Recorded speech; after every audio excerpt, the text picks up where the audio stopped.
The opinions expressed by the host and guests in this show are not necessarily the views of Children's Health Defense.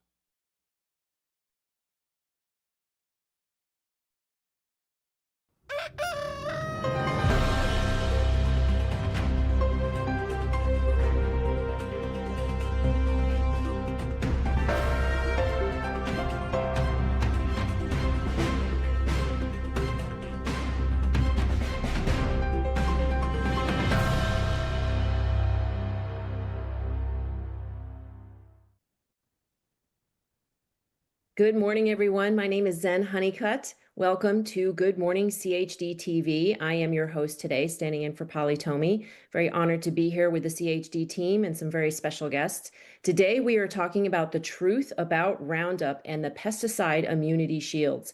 If you've been seeing all over social media posts about Roundup, advertisements, full-paged ads, radio announcements, right now, Bayer, who purchased Monsanto, is on the full page, all out, full frontal press to protect and to defend their use of Roundup and glyphosate. So we're going to be talking about what the truth is about Roundup, its presence in our food supply, and we're going to be supporting you on what you can do about the pesticide immunity shields. So first of all, Monsanto introduced Roundup in 1974. So it has been used for several decades now.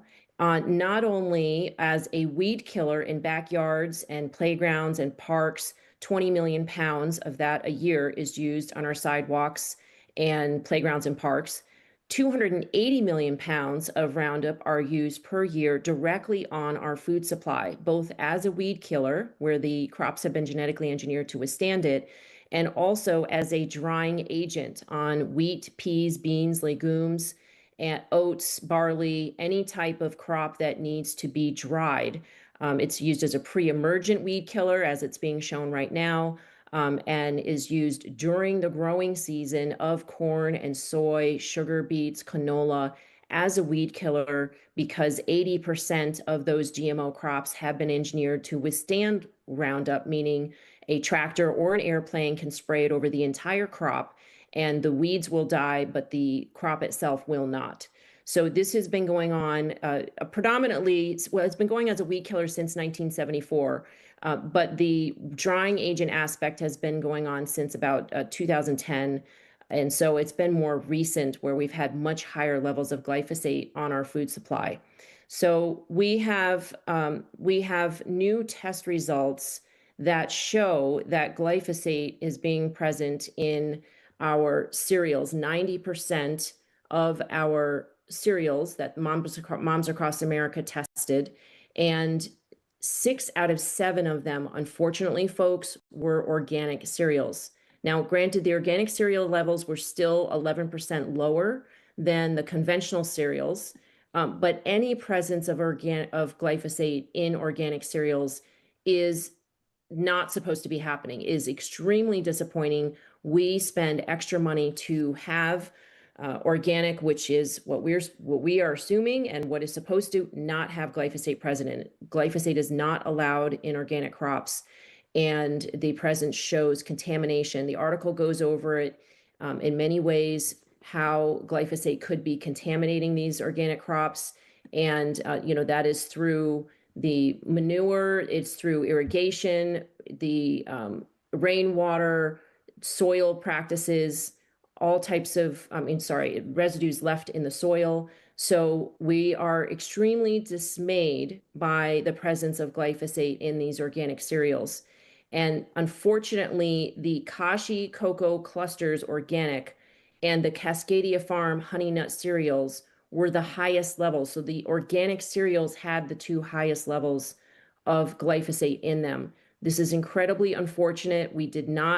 We were not expecting these results. We did not want to release these results, but of course we have integrity, and we're going to release to the public the results that we find regarding our testing that we do. And we want to thank Centner Academy, Maha Action, and Moms Across America supporters for these test results. Our response to all of this is simply let's just cut out processed foods altogether from our food supply, and let's focus on eating whole foods like boiled eggs and avocados and fruit and foods that are not processed for breakfast. So that is, our main recommendation about that. One of the ways that glyphosate is getting into organic crops, we believe, is through the manure. And there's a recent study called the Saga of Soggy Sauerkraut, which was conducted by Dr. Don Huber, who is pretty much the grandfather of glyphosate, and he shows that glyphosate was present in the manure that came from chicken farms, which is confined animal feeding operations, CAFO farms, and that's what was used on the organic crop, and it then just it had the structure of the cabbage be disrupted. So when the cabbage was fermented, it became soggy instead of being fermented in a proper way. And they lost over $1 million worth of organic sauerkraut because of the contamination of glyphosate in the manure. So these types of scenarios, glyphosate contaminating through the rain, the drift in the air, the manure, is impacting the organic industry as well as the conventional industry. Another way that glyphosate impacts our food supply is through the nutrient deficiency that it causes, which is shown by Michael McNeil of Ag Advisory. We have an image with a chart that shows the residual or drift of glyphosate on the percentage nutrient uptake and translocation by plants. So this means that the nutrients that were absorbed by the crop that was depicted in this, that was tested in this study, were reduced, and these are the nutrients are iron, magnesium, and zinc, by 20 to 85%. That's what this chart shows on the left. When glyphosate was exposed to the crop by 1/40th the amount, this is a drift level only, and the nutrients were reduced by 80 to 95% into the shoot. And that is the part of the crop that we eat, such as, corn or oats or grains or whichever. Now, we'll keep in mind that this study was on one type of crop, but it does say plants. And Dr. Don Huber, who is somebody that Michael McNeil has been working with for decades, says that this is how glyphosate kills the crops, is that it reduces the nutrient uptake and weakens the immune system to such an extent that essentially the plant has what he calls AIDS, an autoimmune disease, and then the plant dies from the normally harmless bacteria in the soil. And this is incredibly concerning because, of course, we humans, as well as livestock, depend on magnesium, iron, and zinc for our immune systems to function. So we are then exposed to food which has less than 5 or 10% of the nutrients in it that our immune system needs. And then we wonder why so many of us are getting sick from the normally harmless bacteria, viruses, parasites like Lyme disease, and mold in our environment. I would assert that that is the reason why the majority of Americans are sick. It's not just because of the toxicity of the chemicals in our food supply, it's because of the lack of nutrients that support our immune system. And we then have a weakened immune system, which leads to increased sickness in America today. Now, Bayer says not to worry about glyphosate, any of the reasons that I just mentioned, which includes, it's been shown to be a carcinogen, an endocrine disruptor and causing nervous system damage, neurological damage. And we have special guests that will talk about that, more about this just in just a moment. But Bayer says don't worry about that. They need to use more glyphosate because if we don't, then food prices will go up. And we do have a clip of their recent commercial to show you. Every day, American families face tough choices at the grocery store. With food prices at a 30-year high, we can't afford policies that drive costs even higher. If farmers lose essential crop protection tools like glyphosate, grocery bills could nearly double. The solution is simple. Keep farmers' tools, keep food affordable. Support policies that protect American agriculture. Okay, and as you could imagine, that type of commercial is very upsetting to me because they don't actually show any evidence of how food prices could go up. In fact, Moms Across America, we've written an article showing how five ways that glyphosate has caused your food prices to rise already. And those 5 ways are, number 1, drift level exposure of glyphosate decreases the nutrients in the crops by 80 to 95%, which is what I just explained from Ag Advisory. And that means that glyphosate contributes to livestock sicknesses and higher costs for veterinary drugs to raise livestock and higher meat prices. Meat prices have risen over 6% in just the past 12 months. Glyphosate increases antibiotic resistance as well. There are studies showing that, which means that then the farmers and the government feels that they need to cull the crops. And for instance, in 2023, $661 million was spent on poultry culling and farmer compensation for farmers raising chickens, which also produced eggs and poultry meat. So that raised those prices exponentially as well. Glyphosate kills beneficial bacteria and decreases organic matter in the soil. So that then means lower soil quality, which means higher quantities of fertilizer and higher food prices. And that increases the inputs. Number 4, glyphosate decreases nutrient density in the crop, as I mentioned earlier, which would mean higher grocery costs because people are basically starving for nutrients. So they are buying more food, they're eating more food. Think about when Super Size Me came around. That was around the same time that glyphosate was being used more in the food supply, reducing nutrients and driving people to consume more food, increasing obesity and diabetes in America. Right now, the overall food price index is over 1,000 times higher in 2025 compared to 1960. Also, glyphosate, number 5, increases sickness in humans. This is scientifically factual, such as allergies, autoimmune disease, liver and kidney failure, infertility, mental health disorders, and cancer. And these health issues compel consumers to purchase organic food instead, which increases their food prices by 30 to 50%. So, this is the real reality, folks. We must ban glyphosate in order to get healthy again, and we must veer away from using toxic chemicals on all of our crops, no matter what they are. There's a new study out from Ramazzini, they call the Global Glyphosate Study. And I'm bringing on now Dr. Alexander Munoz, who is a Ph.D. and a molecular toxicologist, to help me break down this study and to address this issue. She's also been fighting the pesticide immunity legislation, spending her own dime to fly from Florida to North Carolina. I'm in North Carolina. I greatly appreciate her efforts. Welcome, Dr. Alexandra. Hi, Zen. Thank you so much for having me here today. Thank you for coming. I appreciate it. We did not intend to match, but we do, so that's great. On the same timeline here. So Dr. Alexandra, thank you, first of all, for spending your time and efforts to address the issues of the pesticide immunities shields, which are showing up in North Carolina and in federal farm bill as well. And I wanted to have you on, however, to particularly address the new glyphosate study. It is a groundbreaking study done over 2 years. It was 5 years in the making on 1,600 rats, showing over 10 kinds of cancer. And I wanted to have you on to talk about this a little bit. Let's hear first a little bit from Michael Antonou, who's one of the authors of the study, and what he had to say about leukemia.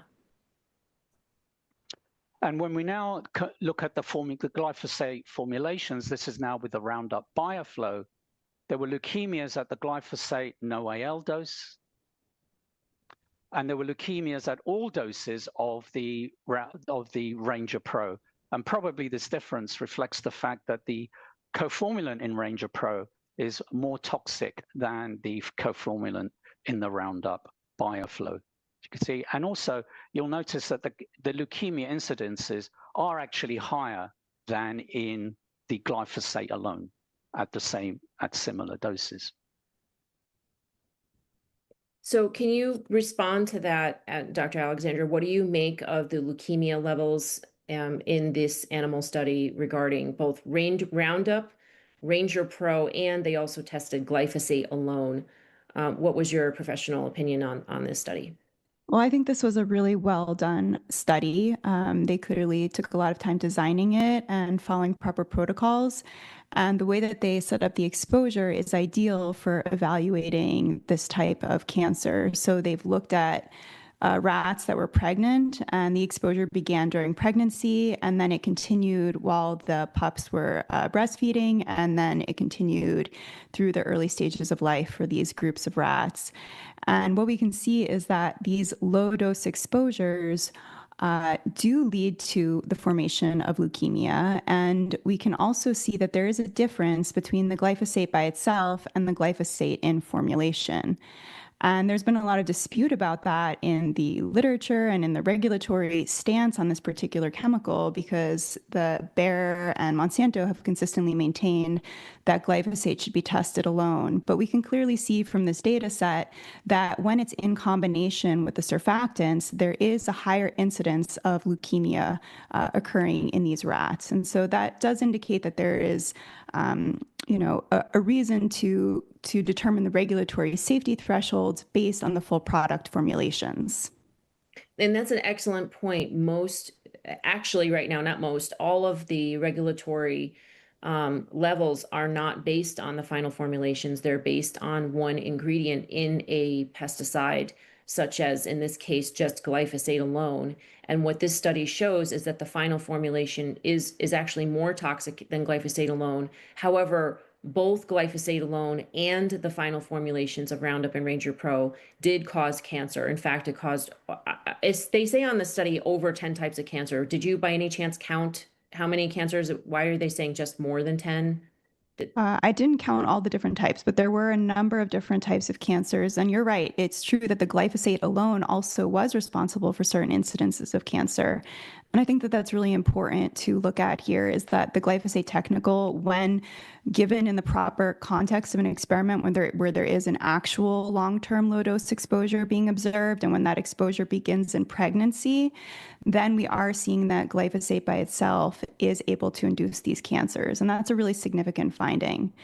In addition, I think just the difference between the two types of formulations also show that the surfactants play a role, and that these aren't completely inactive ingredients, as we've been told by the EPA and by the company. These are in fact playing an important role in the toxicity, and which surfactants are used also make a difference. That's why we're seeing different incidences of different types of cancer between the different groups.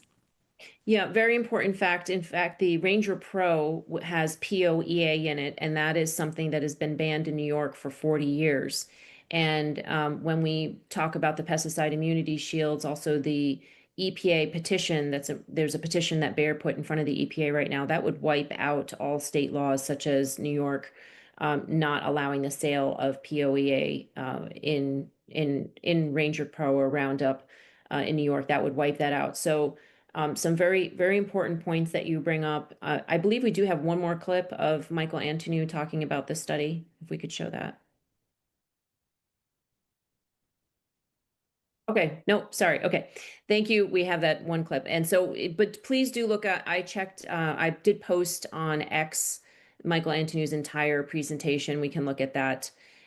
So let's now talk about the pesticide immunity shield that would wipe out all state and local laws regarding current regulations on Roundup or any other type of chemicals and any type of regulations that would be in the farm bills. Let's bring on Bernadette Pajer, who's a volunteer state policy advisor and Tennessee director for Stand for Health Freedom. Bernadette is an advocate for scientific integrity in public health policy, and she has been actively fighting state-level liability shield legislation that Bayer has been bringing to legislator. And so she and Alexandra and myself did work in North Carolina in Raleigh, but they have been really spearheading a movement to bring awareness to the public about this important issues. Bernadette, thank you so much for being with us today. You're welcome. Thank you for hosting this. It's very important. Yeah, it's very important. So we are at a critical point in time regarding, can you just break down very quickly what's happening right now with the pesticide immunity shields on the state level? On the state level, it's been It passed in 2 states, unfortunately, and so we'll have to see what sort of opposition. I'm hoping those get repealed, what sort of court cases, because I do believe they're unconstitutional. Yep, Georgia and North Dakota. Yep. Yes. Other states have killed it. Some have killed it several times. Where we are in Tennessee, it passed in the Tennessee Senate, but then we were able to stop it in the House. But it's still sitting there waiting for 2026. So we still need people in Tennessee to take action to be sure it does not pass the House. In North Carolina, it was stopped there were 2 different bills. To sort of summarize, right now there is a bill in conference committee between the House and the Senate. They're in a committee looking at the bill because they don't agree on the language. The Senate is likely wanting to put the pesticide shield back in that the House took out. So what we need is for every North Carolinian to reach out to their legislator and say no. Just, you do not want a pesticide liability shield. I want to say something, Zen, that my understanding of what these shield bills will do and how FIFRA, the federal insecticide law, works is these liability shield laws would prevent failure to warn lawsuits. So as long as a product bears an EPA approved label, you could not sue the manufacturer for an injury that you occur or property damage or anything simply because it's not on the label. They say, EPA label means we're good to go. You can't sue us. I don't believe that it means that the law in New York or other laws that restrict use would be stopped. And I pray that I'm accurate on that, because my understanding is of FIFRA is states can have their own laws regarding usage of products. They just cannot require a different label. Right. When I mentioned that, I probably should have been more clear. That would actually be prevented by the petition that Bayer put forth to the EPA, which there was a comment period a few months ago. So we're in the process now of reviewing those comments, and that petition would have the EPA change the label in such a way that that label would be recognized as essentially the federal law would trump the state laws. And so it would wipe out any type of local laws or regulations regarding pesticides. So anybody like you or me that has worked for months to get our homeowners associations to stop spraying glyphosate, or at least to prioritize organic, or schools or cities. I mean, Miami, Portland, Los Angeles, there are many cities that have actually stopped using glyphosate altogether and prioritize organic. All of those types of regulations would go away if the EPA does, adopt what is being suggested by Bayer to their EPA regulatory policies. And let's everybody keep in mind, I don't feel good about this angle, but these are foreign companies that are impressing laws upon our American elected officials. And that makes me feel very uncomfortable that German and Chinese companies are playing this type of role in influencing our regulatories and elected officials. So you mentioned what we can do on a state level. So it's not just North Carolina, though. Do we have evidence that they are trying to sneak this into farm bills in other states? Alexandra, have you heard about that? Or Bernadette, have you heard about other states having these pesticide immunity shields snuck into their states? I haven't heard that yet, but whenever the billboards begin to go up and the commercials begin to air, usually a bill follows. And Ohio has been hit with billboards praising glyphosate. So thank you so much for clarifying that there is federal action to try to circumvent local laws. Like you said in the beginning, it's a full-on assault. At the federal and state level, they are trying every single way they can to try to get immunity. We have to point out, this isn't just about glyphosate. Glyphosate is what is being used as the poster child for the industry to save, but the word glyphosate never appears in any of this legislation. It just says pesticides, and pesticides under state and federal law is every single pesticide, herbicide, fungicide, bactericide, desiccant. It's more than 15,000 products in every state that you would lose your ability to bring a case of failure to warn. And the EPA, because as you mentioned earlier, does not require full product formulation testing for chronic illnesses like cancer, reproductive issues. EPA labels are always potentially bereft, insufficient to warn consumers. The EPA itself needs massive reform. We need Lee Zeldin to be doing what Robert F. Kennedy Jr. is doing at HHS. We really need that. And kind of a final point I want to make is that we can no longer afford as citizens to sit back and just complain and be armchair quarterbacks on any issue. If anybody out there listening, if you have never contacted, called, emailed, personally reached out to your state and federal legislators, then your silence is compliance. Your silence is agreement. I'm okay with giving them a liability shield. Every single day, the lobbyists are marching the halls. When it's in session, they're there. You see them in suits. You see the girls in their high heels and their little short skirts. I mean, they work it. And there's conferences and there's phone calls, everything.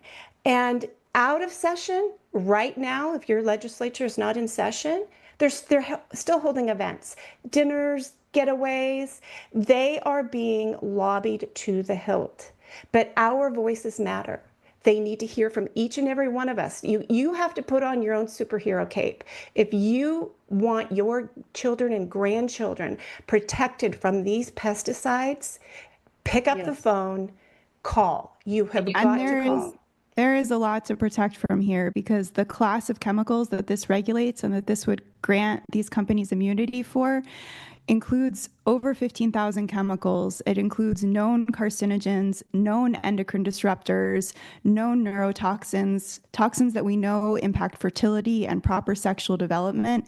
This is a very concerning class of chemicals to be giving immunity to. It needs to not happen if we care about protecting the future generations and if we care about the proper development of children and the health of our families. It is absolutely essential that we stop this piece of legislation in all of its forms. So please take a moment and contact your legislators and let them know that you are opposed to these provisions. And we need to point out, we need you to contact your local state senators and representatives and also your federal senators and representatives. I know it's confusing. There's the same names for both types of elected officials, but you can go to usa.gov to find your federal elected officials and your state elected officials.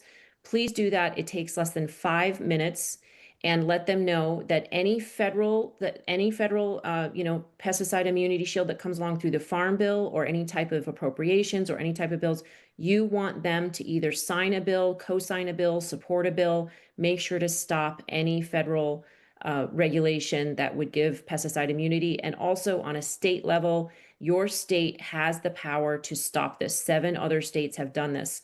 And as Alexandra mentioned, there are 15,000 chemicals that would get immunity. That meaning if there was a class action lawsuit in your state or federally, you would not be able to sue for cancer, endocrine disruption, any other type of harm. And we have a document on momsacrossamerica.org that shows that there are 86 pesticides, at least. We're finding more every day. It was 85, it was 84. Now it's 86 pesticides that we know of that have been banned in other countries that are covered under this pesticide immunity shield.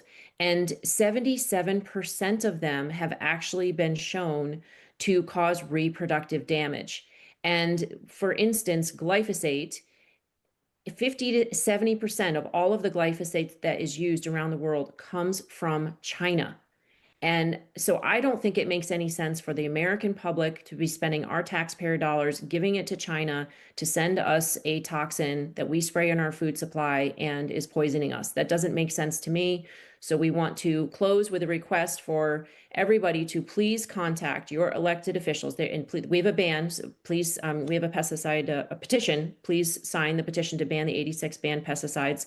also to stop the pesticide immunity shield. And that the link to that document can be found in that article as well, the Stop the Reproductive Crisis document. So please check those out. Go to Moms Across America. There it is. Thank you very much. Stop the Reproductive Crisis. And scroll down a little bit just to show that it includes, 2,4-D, dicamba, glyphosate, and many atrazine, many different chemicals which cause reproductive harm. All of the writing in red is what causes reproductive harm, and which includes thyroid, reproductive harm, sperm, all of those types of things. So, these chemicals should not be on our food at all. They're banned in China, Brazil, Europe, and many other countries. So thank you very much for being with us today. We appreciate your time. Go to momsacrossamerica.org, go to Stand for Health Freedom, support people like Dr. Alexander Munoz and others and Bernadette, who are going to our state, and myself, people like Moms Across America, who are going to federal to prevent these pesticide immunity shields. Get informed, share this episode, and thank you very much for your support in creating healthy communities. Thank you, ladies. Thank you, everyone, for being with us today. Thank you. Thank you, Zen. Thank you.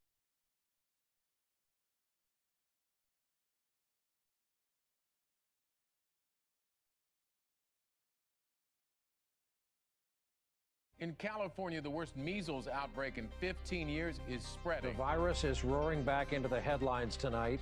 An outbreak somehow traced to someone who had probably caught measles abroad visited Disneyland and may have sneezed. Measles on the march in America. This outbreak is showing no signs of letting up. There are already more cases this year than there were. The number tripled to 644 measles cases reported in 27 states. And I mean, is this all basically because of the anti-vaccination movement, because parents aren't vaccinating their kids?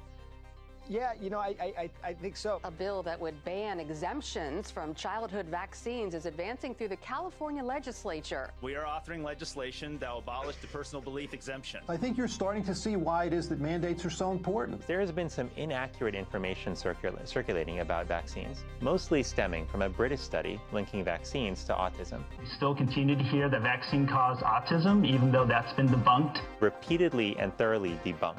You may have heard vaccination causes autism in 1 out of 110 children. Fuck that. Total bullshit. It doesn't. The bill requiring children to be vaccinated has passed with bipartisan support. Every child must meet immunization standards before joining public schools, private schools, and daycares. I would strongly encourage everybody, look at the science, look at the facts. CDC, the Center for Disease Control, can give you good information. Get your children vaccinated.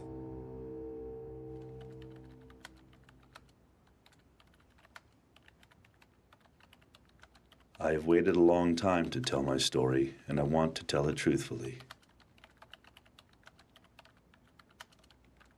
I was involved in deceiving millions of taxpayers regarding the potential negative side effects of vaccines. We lied about the scientific findings. The CDC can no longer be trusted to do vaccine safety work. Can't be trusted to be transparent. The CDC can't be trusted to police itself. Just a few thoughts. William W. Thompson, Senior Scientist, U.S. Centers for Disease Control and Prevention.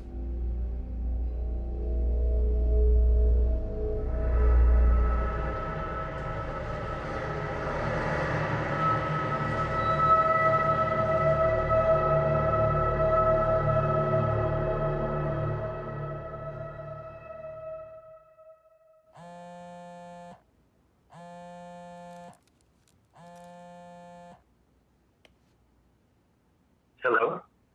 I was sitting at my desk where I teach at Simpson University. My phone rings, and it's Dr. William Thompson. Brian, you and I don't know each other very well. I don't know how this is all going to play out.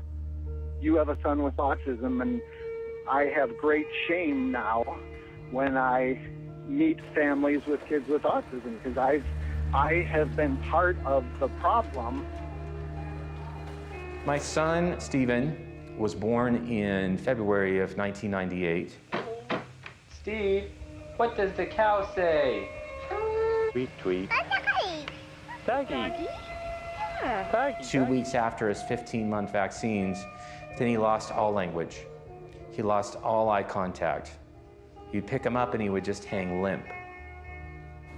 This is a time where CDC was just starting to do these studies on vaccines and autism. As a scientist, I have over 60 technical and scientific publications in major international scientific journals. And I was contacting the CDC and was deeply critical of their studies. And so the CDC decided that the scientist who was going to interface with me at that time was Dr. William Thompson. Because I was on his back, because he didn't like what I was saying about the statistics, I received a letter from a CDC attorney in 2004 saying that I was no longer permitted to contact the CDC. Fast forwarding to 2014, Thompson said to me, Brian, if you listen to me and if you do what I tell you to do, I can guarantee you will be able to access a treasure trove of data, and I would like to guide you through these steps.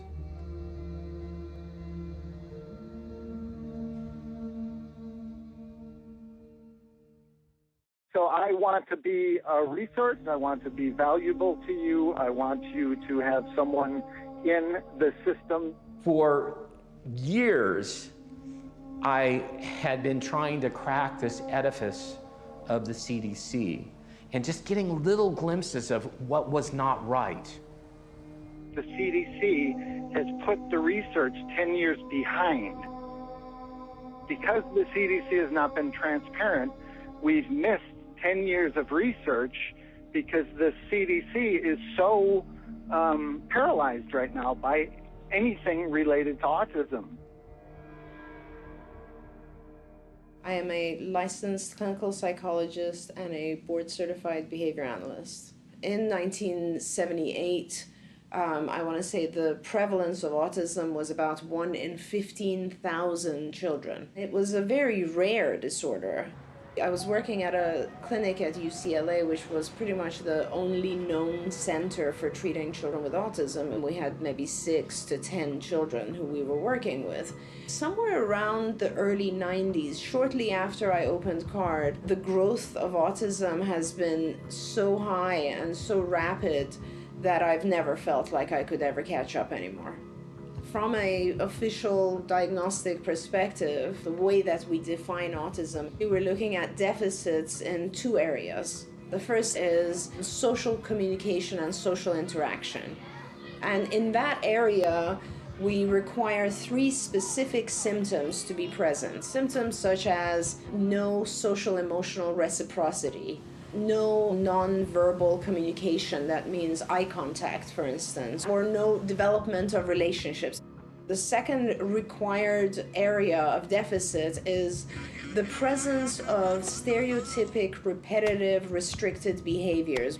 And these are things like hand flapping, body rocking, insistence on routines being the same. One of the new additions is the presence of a sensory dysregulation.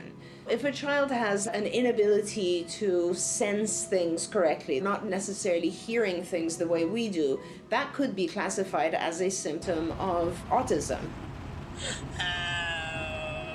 So if you have 5 symptoms, 2 in the area of repetitive behaviors and 3 in the area of social communication deficit, then you will get a classification of what's called autism spectrum disorder, ASD.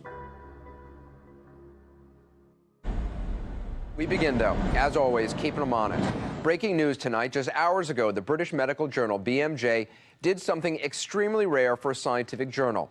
It accused a researcher, Andrew Wakefield, of outright fraud. I got a call on the 19th of May 1995 from a mother telling me the story of her child, his regression into autism following a vaccine. And I said, how can I help you? I know nothing about autism. You've come through to the wrong number. And she said, no, doctor, my child has terrible gastrointestinal issues and no one will take them seriously. I was an academic gastroenterologist doing research with a particular interest in Crohn's disease and ulcerative colitis, inflammatory bowel disease. I knew nothing whatsoever about autism. When I was at medical school, it was so rare, we weren't taught about it. We heard a succession of stories which were very, very similar. Medicine is about pattern recognition, and there was a clear pattern emerging. So we decided, a group of us, including the world's leading pediatric gastroenterologists at the time, led by Professor John Walker-Smith, decided that these children merited thorough investigation. Well, Dr. Wakefield has been shown used absolutely fraudulent data. He created a fake paper. The journal allowed it to run. All the other studies were done, showed no connection whatsoever, again and again and again. So it's an absolute lie that has killed thousands of kids. And what we discovered and reported for the first time was this link between what appeared to be a novel type of intestinal inflammation and autistic regression in previously developmentally normal children. And among those, the majority had regressed into autism, according to their parents, following the measles, mumps, rubella vaccine. It wasn't our place to censor their story because it may be uncomfortable for public health. Our job was to report that story accurately in order that it might lead to further investigation. And the paper explicitly said, this paper does not prove an association between MMR vaccine and the syndrome described. More work is needed to resolve this issue. That was the conclusion of the paper. As an investigative medical journalist, I've spent the last 7 years working on one of the best medical talk shows in the world. We know in medicine that there have been many, many studies proving that vaccines do not cause autism. But the problem I have always had with that is thousands and thousands of parents all telling the same story. My child got a vaccine, usually the MMR vaccine, and then that night or the next day broke out in a fever. And then when they came out of the fever, lost speech, lost the ability to walk, basically regressed into what we know as autism and never came back. Doctors used to be told to listen to their patient. That was the cornerstone of medicine as we know it. But something's changed recently where the patient doesn't know what they're talking about. And these parents, with their story of their children, have just been written off as though they have no idea what's really going on with their child. I have 2 kids. And anyone that has children knows that when we first have babies, we are overly sensitive to every little hiccup, every cough, every sniffle. So to say that a parent was just unaware that their child had issues, and suddenly they realized 1 year later that, oh, they have autism, that doesn't make sense to me. And so I wanted to look into this story and find out, what is this disconnect between medicine, science, and real parents?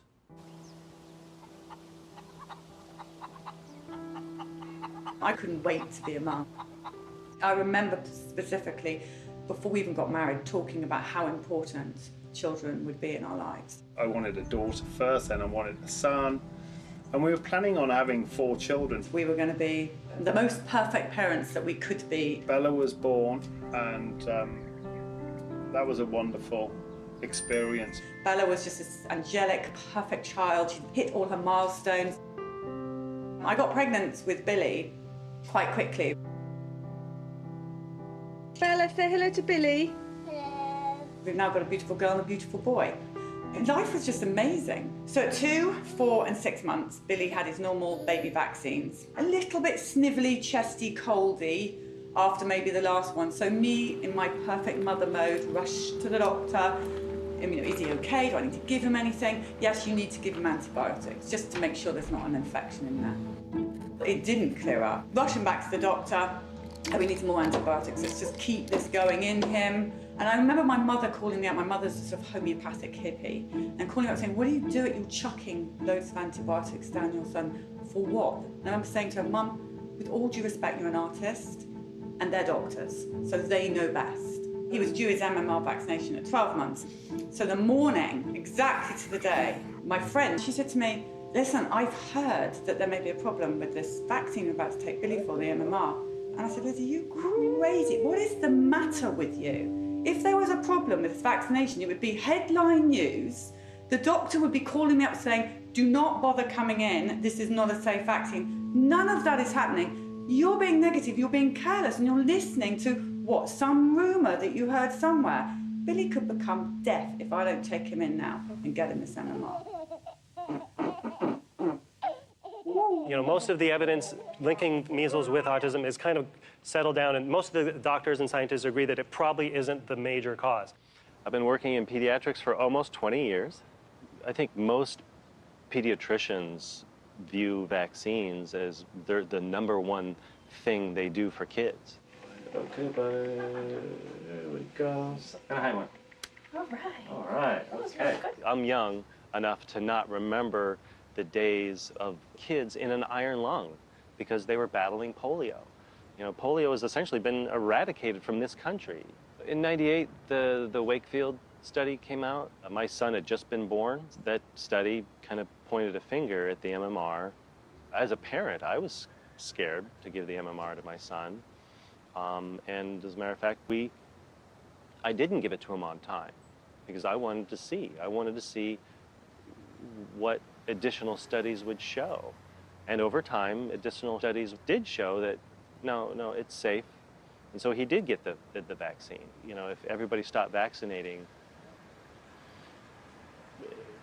we'd be going back to the dark ages.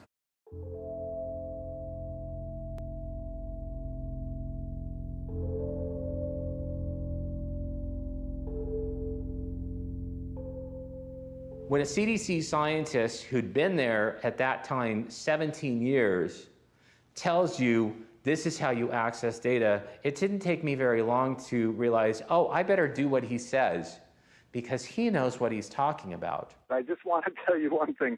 Right now, I'm sitting in a very pretty position in terms of providing you a lot of information. He asked me, what data sets are you going to request? And I said, well, I'm going to request 2 of the studies that you've done on thimerosal, the mercury-containing preservative that's used in some of the vaccines. And he said, well, that's fine, but I want you to request the MMR data set first. And this is the study by Frank DiStefano and his colleagues in 2004. It was the one study where we could end up creating a mess while the CDC tried to sort out something they couldn't understand. The day Billy got the MMR was a living nightmare. It was the worst day of my life, to be honest with you.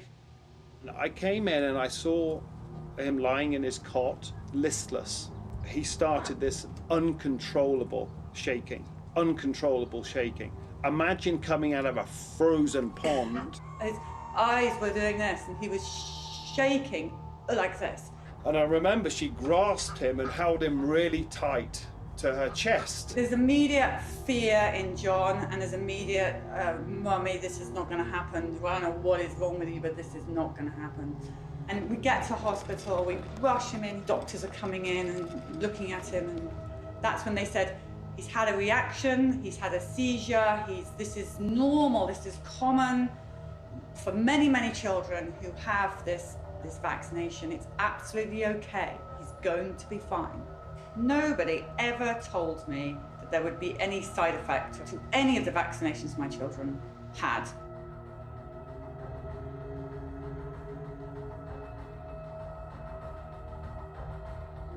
Following his febrile convulsion that he had the same day of the MMR, we were told to take him home. He slept in the bed with us for the night. He seemed just very, very sleepy. In fact, he didn't really ever wake up to the Billy that we had before.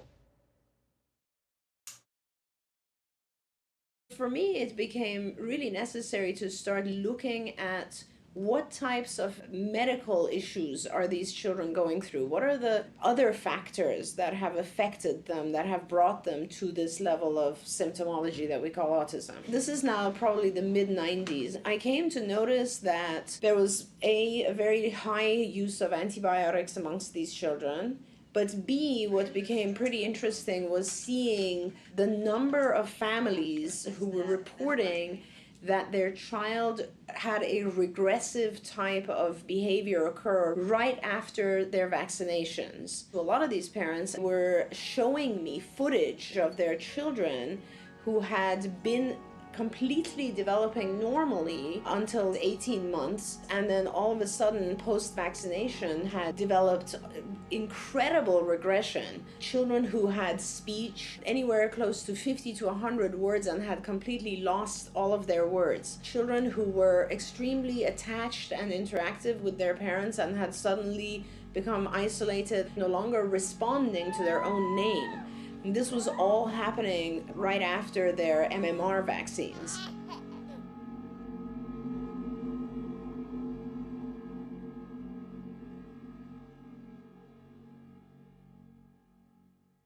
My oldest son, Ian, was born normal, developing normally. He was this beautiful boy, and we ended up at our 12-month visit, which is his 1 year. Then they gave him multiple vaccines at once. And within 7 days, he had 104 fever and a rash all over his body. He had previously been noted in our videos, home videos, that he was walking and actually running at that point. 7 days after the vaccine, he was no longer able to do that.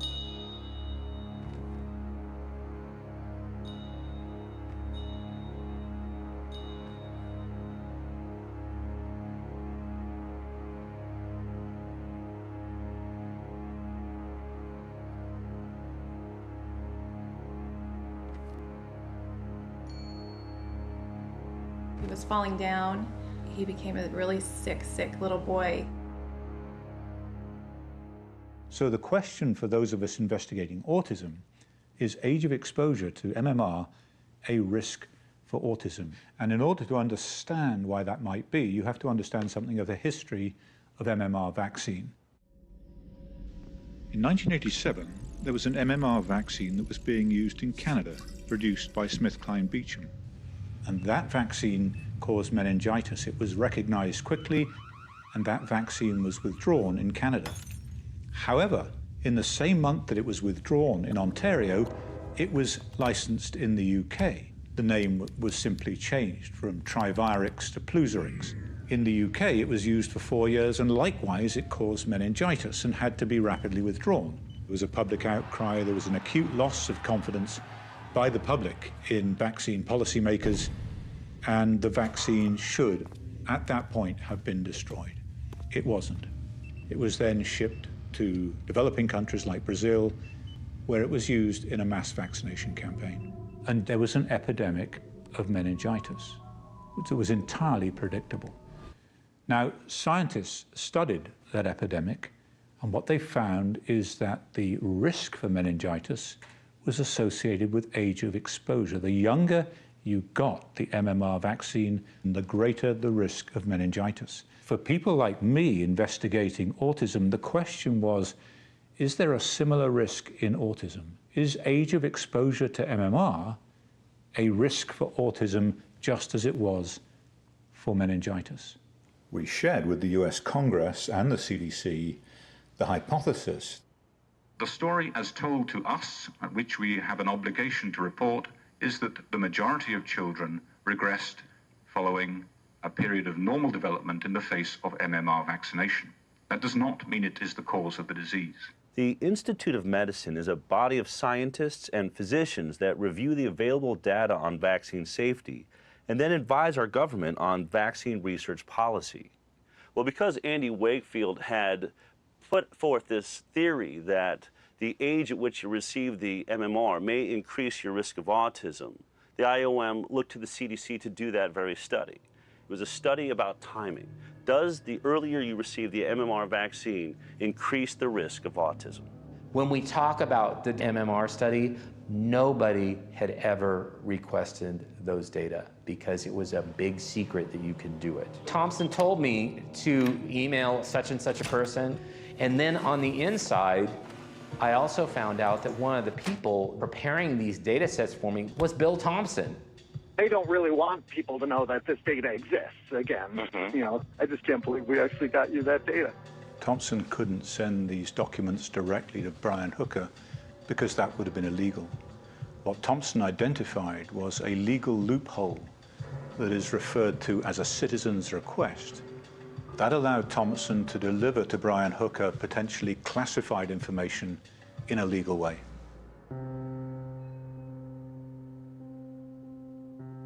You get checked in England with your babies at certain times, by health visitors. So at 9 months, Billy had his full-blown check, and it says no parental concerns, baby laughing, babbling, talking. So we passed that with flying colours.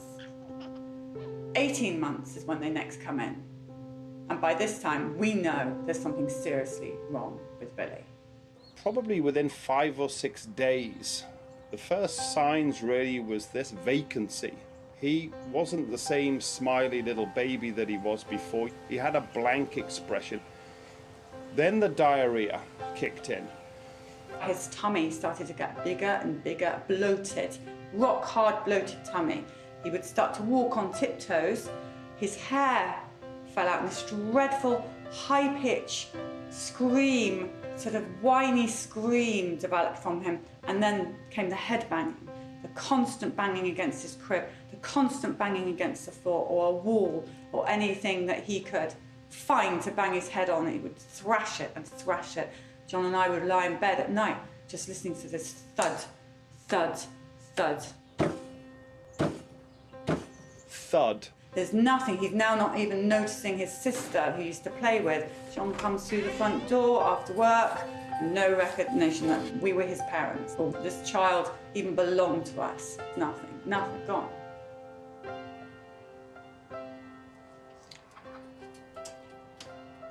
I mean, that was the time where our boy changed from what he was to a real tragic case of a child who regressed into this autistic state and lost everything. Lost everything.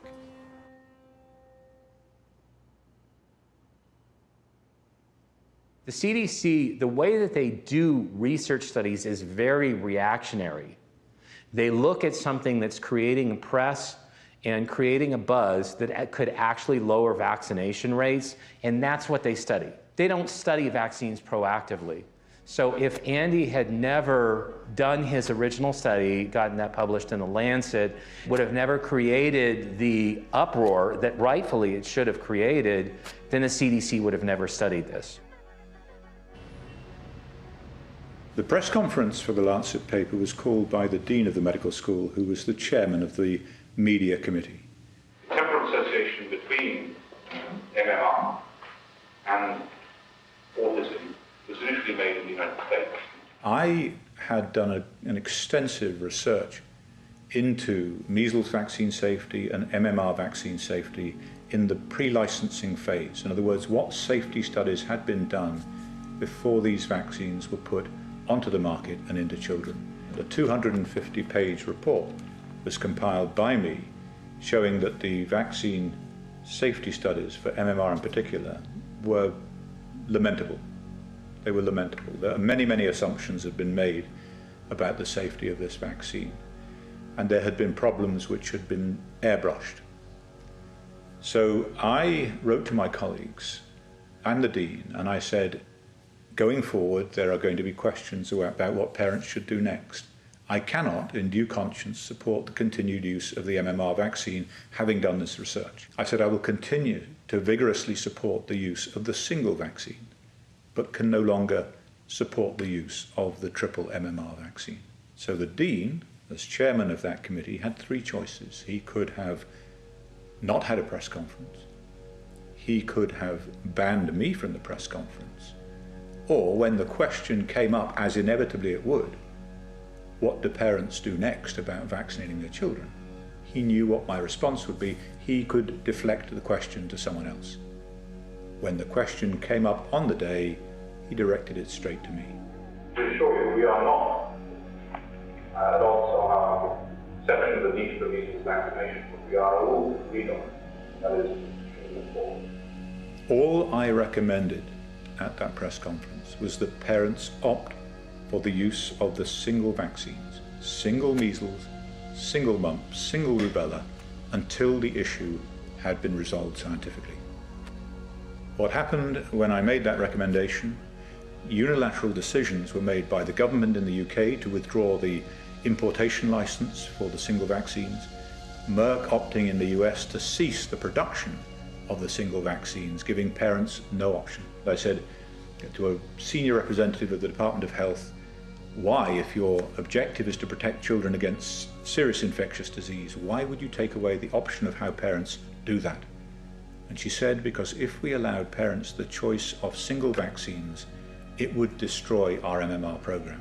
In other words, the concern was for the protection of the program over and above the protection of children. No one's career has ever been advanced in the medical industrial complex by being outwardly and openly critical of the vaccine industry. I'm Mark Blaxell, father of a daughter diagnosed with autism back in 1998. I've written 2 books that have come out of the autism movement, have been projected into autism advocacy ever since. Michaela was born typical, everything was fine, was developing normally through her first birthday. We have vivid memories of early language, joint attention, lots of play. She was adorable, beautiful, cute. And then somewhere in the months after, she began to slip away and she lost language and she began to retreat into a world of her own. And at 2 years, 9 months, we got a formal diagnosis of full syndrome autism. It was a hopeless, pessimistic future that was laid out in front of us. She was going to be disabled for the rest of her life, likely to be non-vocal in an institution, and that the best thing we could do was to accept the inevitable. Part of the story we heard from the Harvard experts was autism was genetic, it was low and relatively constant prevalence. The more I learned, the more clear it was that that whole orthodox view was false, completely false. Revolutions only happen in science when there is an anomaly that the old orthodoxy can't explain. With autism, the anomaly was the explosion in cases, which meant that what people were trying to describe as a genetic, neurologically based condition couldn't be genetic. It could only be environmental. It could only be some set of things that had happened to children. And you had to ask the question, what might it have been? One of my personal training clients was the director of programs for LWT, London Weekend Television. And this guy said, why don't you do a program and people out there there may be someone out there with this condition. He said this is going to be an unbelievable story. So we've got nothing to lose. Right now, this child is either going to kill himself because he's going to smash his head to pieces, or we are going to go insane because everybody here is miserable. And that program was aired, and we received 250,000 email hits. Computers were kind of new then, the whole internet computer thing. Ours crashed. We'd set up a Billy Tommy website just in case one person might be able to help us. Crashed. The television station's computers crashed. They had never seen anything like this before. The parents had exactly the same story as us. Antibiotics, some were chickenpox, a lot. Vaccine, bang, the symptoms are all the same. The diarrhea, the constipation, the high pitch scream, the banging of the head. We've all lived through it, it's the same story. And it was Polly's idea to put all of this stuff together in a magazine called Autism File. Let's all ask the questions and maybe someone can help. These questions from these parents were not being answered by the doctors that they went to see. They came to us out of desperation, and we had 45,000 subscribers within 4 months.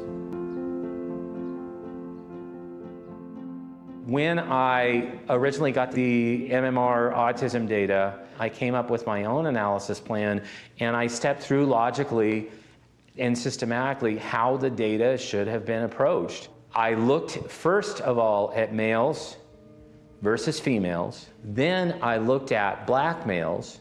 The relative risk of them receiving an autism diagnosis was astronomical, and it was highly statistically significant. I really had to scratch my head and say, I know nothing about the MMR vaccine. And so that's when I originally called Andy. Wow. Really? After everything that had happened, everything we'd all been through, everything that the families had suffered for the last 15 years, and the CDC had known all along there was this MMR autism risk. As I started to divulge more of the conversations, then I think it really hit him that this was a major crack in the wall of the CDC. The first thing that Thompson did was to plot a graph of percentage of children vaccinated against age at first MMR vaccination. The children with autism are represented by the pink line, the children without autism by the blue line. Now, if there's no link between early MMR and autism, those two lines should track together, whatever the age at first MMR. Now, they do track together until they get to 15 months. And then they separate, and they continue to separate thereafter. This was their first indication that MMR vaccine was causing autism. And that finding alone rocked Thompson back on his heels. This was a huge issue for Andy. So I said to Brian, are you recording these conversations? Recording phone conversations was not really palatable to me. It almost seemed cruel. Whistleblowers can disappear as easily as they came. They're like a fish on a hook. And your job is to get them into the boat.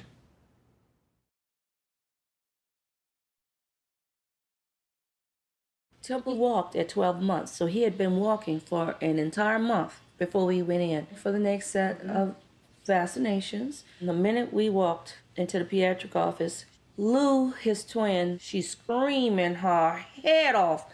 I mean, she knows what's going on. She doesn't want the doctor touching her. I look up, and there she's got the shots lined up. 3 for him, 3 for her. By the second shot, Lucinda had flipped herself over, so I had to stop looking at what I was doing, unstrap her, get her out. Well, the minute I get her out and I calm her down a little bit and I look over, he's screaming. I look at the shots and I notice that one of hers was gone. There are only 2 shots left for her. And I asked the nurse practitioner, I said, what happened to that other shot? She says, oh my goodness, I gave it to him. I said, which one was it? She said, it was the other MMR. I said, call the doctor. This baby is screaming his head off. You've given him an extra shot. I don't know what the effects of that's gonna be. We're leaving. And I left. So she never got her shots. I go home, this baby cried. I put him down on his little blanket. He starts banging his head on the floor. The next morning, I go in his room, and he's staring in the space, and he's looking around like this, as if, he's a bit paralyzed. Not the baby who was always doing this every morning and smiling for me to get him out of bed. And I pick him up, and he does this. And I said, what has happened to my baby? So I called the clinic, and I said, I think my child's had adverse reaction to those shots yesterday. She says, no. I'm waiting for a representative from Merck. I don't think it was a reaction to that.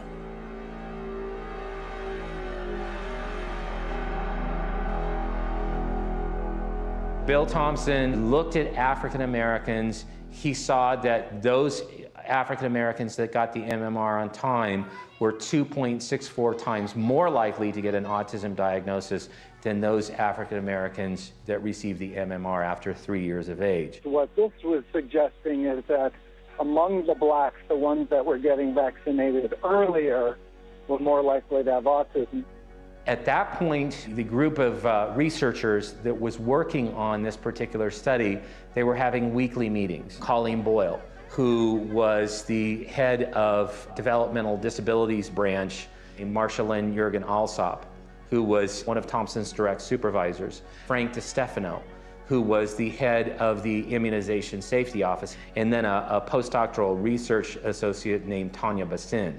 In that meeting, Thompson brought up the fact that African Americans were showing a highly statistically significant risk of autism if they got the MMR on time. What is said in these closed-door meetings? I mean, do people say, oh, well, this is unacceptable, or is it just, do they always say, oh, this can't be right, or? I'm not going to lie, but I also don't want to say things to you right now that aren't some written form. Right. The analysis regarding the African Americans was the 8 on the Richter scale earthquake that just shook through the CDC. I take him to see the pediatrician that I know. And she looks at me, she closes the door, and she whispers, she says, "Sheila, I believe he has autism." I said, "What? Like Rain Man?" She says something like that. "I'm gonna refer you out to a neurologist." And we go see the neurologist the next week. He says he has every classical symptom of autism.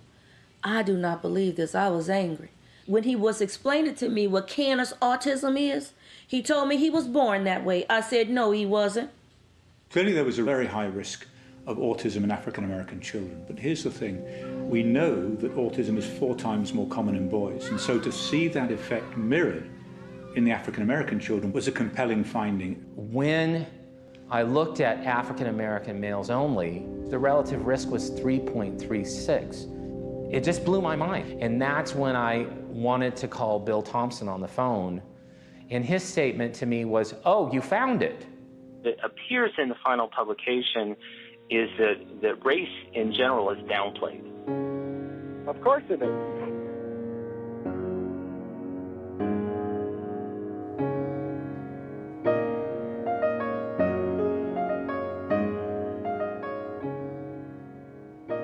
Temple's twin is amazing.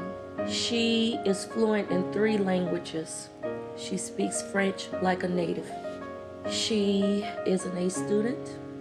She plays classical piano. With all of the guilt that I feel from that day, one of the best decisions I made for her was to walk out of that office without her being vaccinated. At the end of this journey, I don't want to be one of those mothers standing there saying what I wish I would have, could have, should have done.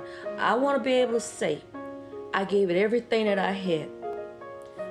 I gave it my best shot. His twin is going into the 11th grade. And for someone who still can't manage to cross the street, now am I grateful he's here? You bet. I'm grateful my son lived. And I was so naive that he would live a fulfilling life. He would end up being a happy man, having a family. My dreams for him. And every year that goes by, the older my son gets, the further that dream seems to be. All about vaccines! So what do vaccines do? Vaccines build up your immune system and make you stronger to fight off disease. Are vaccines safe? Yes. Studies involving millions of children have shown no connection between vaccines and autism. Stick to the schedule. The CDC's own vaccine schedule, which we are required to adhere to as parents in America, recommends that our children get the MMR between 12 and 18 months. But in this hidden data provided to us by William Thompson, it is clear that for African Americans, this is actually the most dangerous time to deliver the MMR. The CDC, in my opinion, is one of it's where I go to if I need information about an infectious disease. I probably either go on their website or open one of their reference books every day. That building is filled with a lot of scientists that are smarter than me.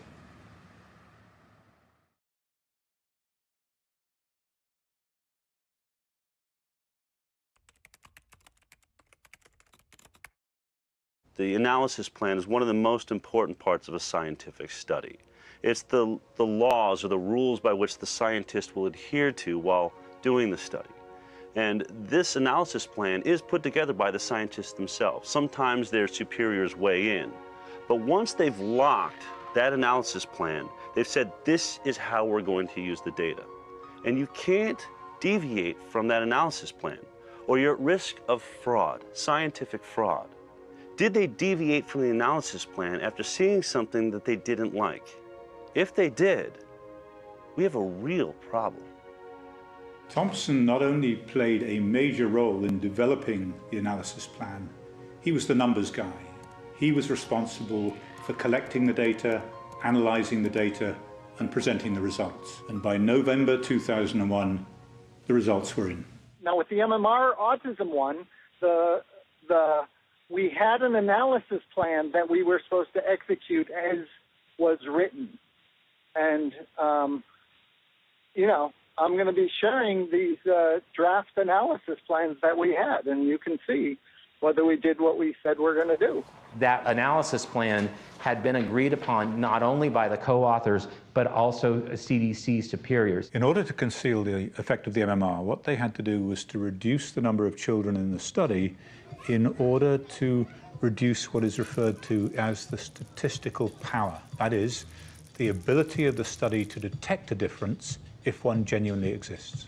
In the analysis plan, they had agreed to use two sources of information. The first was the children's school records, and the second was the children's Georgia birth certificate records. So while every child in the study had a school record, only half of the children in the study had a Georgia birth certificate record because the other half had been born in other states.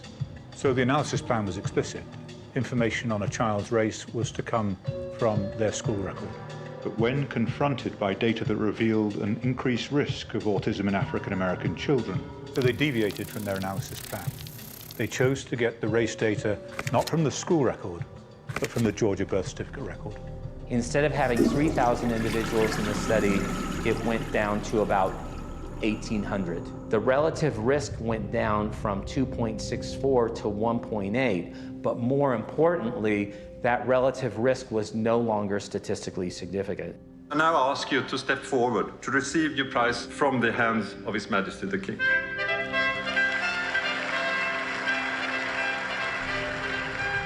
I am Luc Montagnier, MD. I am a virologist by training. I obtained the Nobel Prize for my contribution to the discovery of the AIDS virus. The vaccine-autism interaction is a worldwide problem, not only in this country, in Europe, but also in Asia, even in Africa. The MMR vaccination, in a very early stage of infancy, before the age of 2, was more prominent in Afro-American children, and this was hidden for some time. This fraud, of course, ranks very high, to my opinion, in the ethics of medicine and science. CDC in the past has done a very important work on the discovery of AIDS, so I'm very disappointed to see a different situation with CDC dealing with autism.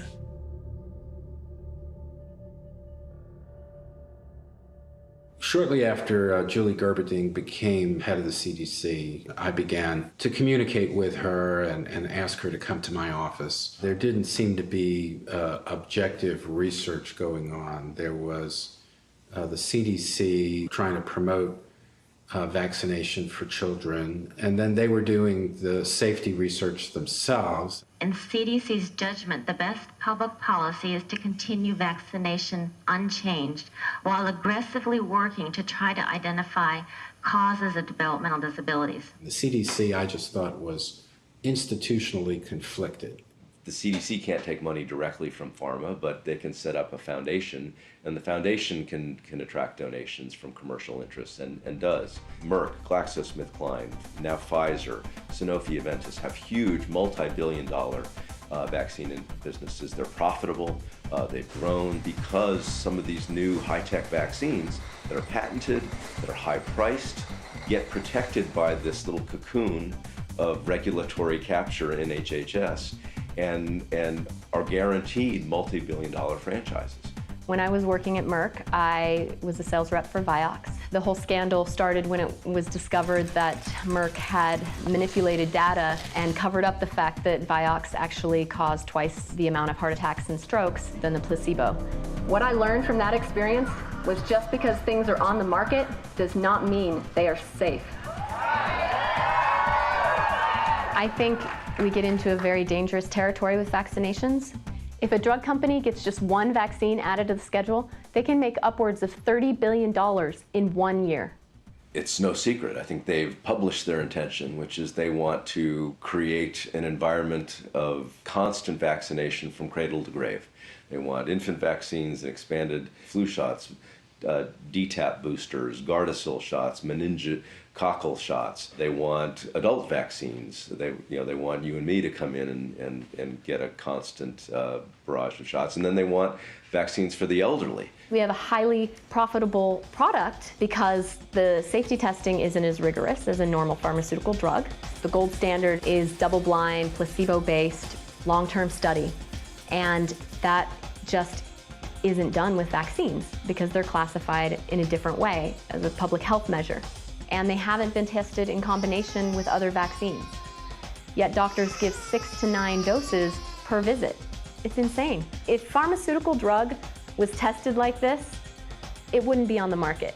But because it's a vaccine and the safety testing is less rigorous, our children are being experimented on. I don't like to look at autism from a behavioral perspective. I look at it from more of a what causes it in each child. When I want to define autism, I have to say that it's the inability to detoxify the way you're supposed to, or at the rate that you're supposed to. And it all has to do with this toxic overload. These children are not detoxifying from the vaccinations. Same thing with GMO products. The pesticides in our food, if I can prevent the child from being exposed to more toxins, then when I'm teaching the child, at least the child's getting better and not continuously getting worse. Without a doubt, what's happened to Billy has changed his life. Yeah, there you go, give it a strike. What I have on my hands now is a 19-year-old man. He's 6'2". He is volatile. On good days, Billy is brilliant. He's an angel. On bad days, the slightest thing can trigger him, and he's scary. I'm going to go downstairs and get Billy, Daddy right now. You need to stay up here, okay? I'm going to kill Daddy right now. Bill, listen to me. I'm going to stay with you up here, and you're going to try and calm down, okay?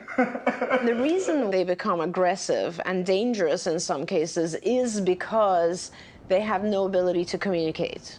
Because Mummy asked Kent for Kent bringing the sweet corn and then bringing the chickens here.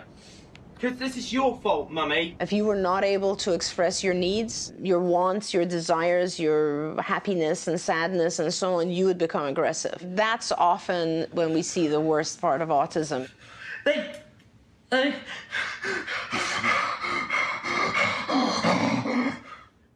We had to occupy his room and use his video player.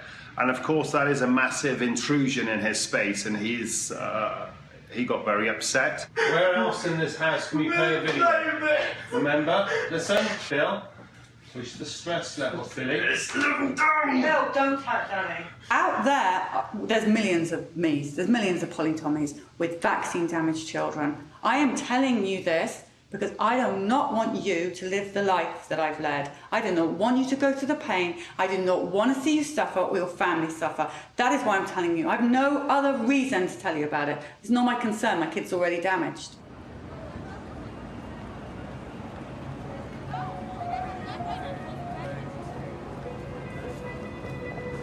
I am a senior research scientist here at MIT in the Computer Science and Artificial Intelligence Laboratory.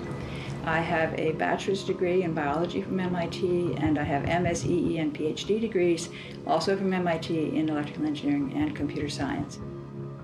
I became interested in autism a long time ago when my best friend at the time had a son who was diagnosed with autism following a DPT shot. He ran a high fever after the shot, seizures a week later, and then was later diagnosed with autism. We have to accept the fact that autism is new, that before 1930, the rate of autism in the world was effectively 0. And then for a long time, it was 1 in 10,000. I got interested in studying autism 8 years ago when I saw the numbers go up, and I was quite alarmed because I could see that the trend was exponential growth. And exponential growth is extremely scary. Since really the mid to late 80s, we've gone from this low prevalence environment to a rate of increase where the trend is still vertical. We have not seen a flattening in trend. It's every couple of years, the CDC provides a number of what percentage of the kids are diagnosed with autism. And you've got the dots going all the way back to 1975. You draw the line, it is a perfect exponential curve. If we assume that things are going to continue as they have for the past 30 years into the future, we can predict that by 2032, 80% of the boys born will end up on the autism spectrum. Half the children, 80% of the boys.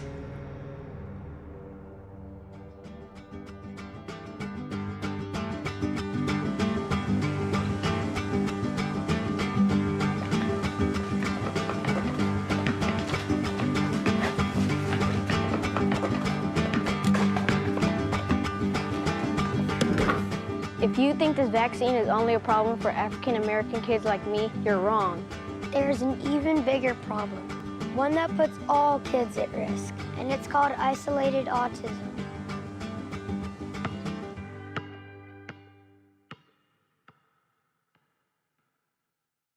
When the CDC researchers set out to do the study, they asked themselves the question, if early MMR vaccine causes autism, in which children would we be most likely to find this effect? Their answer is children with no developmental concerns for the first year of life, children who were perfectly healthy until they received their MMR vaccine. They called this group isolated autism. Now, this does not refer to an isolated case of autism or an isolated group with autism. They isolated autism out. These were children who had no comorbid conditions apart from their autism. No cerebral palsy, no mental retardation, no visual or hearing impairment, no epilepsy, and no birth defects. This risk group includes essentially every healthy child in the world. I'm a single father raising a 15-year-old, severely autistic, nonverbal teenage daughter. When she was 15 months old, she received a round of vaccines that included the MMR and the DTaP. She developed a high fever. When the fever broke, she lost everything. My daughter was 6 weeks old when I took her in for her vaccination. 2 hours later, she had a 5-minute seizure, and 2 hours after that, she had another 5-minute seizure. Mom is here. Come on, come on, come on, you're okay, you're okay. Come on, baby, come on, babe, come on, you can do it. Come on, babe, come on out, come on, baby, come on. Keep breathing, come on, come on, come on, come on. The vaccination gave her severe brain damage, and she had seizures every day for the rest of her life until she died in my arms at the age of 15.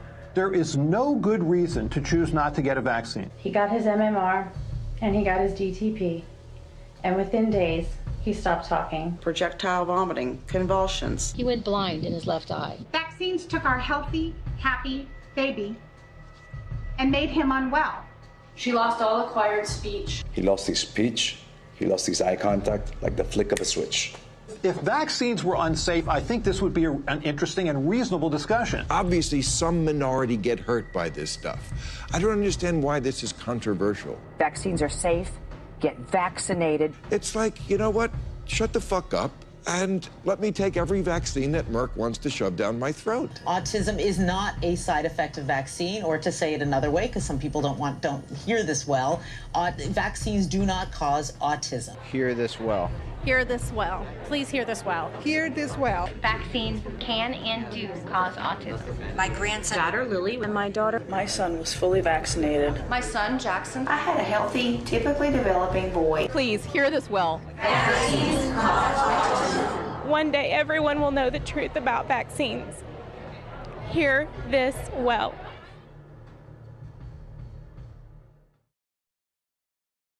I actually think the most interesting results are the elevated ones for the isolated, ones that don't have other comorbid conditions. The effect is where you would think it would happen.